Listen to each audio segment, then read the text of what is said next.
Por que você está correndo? Por que o seu corpo está tão tenso, esse maxilar travado, esse peito sem espaço para respirar? Você está atrasada para quê? Ou para quem?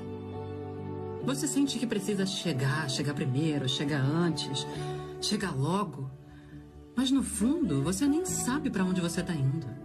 É como se em algum momento você tivesse entrado numa corrida que não escolheu. Você viu todo mundo correndo e resolveu correr também. Talvez você ache que se correr bastante em algum lugar, você vai encontrar alívio. Vai encontrar um descanso, uma paz, alguém, um reconhecimento. Mas tudo que você encontra é mais pressa, é mais cobrança, é mais metas. E nesse esforço de se deixar mais leve, você vai largando as coisas pelo caminho. A vitória nunca foi a chegada. Foi tudo que você teve coragem de não abandonar pelo caminho.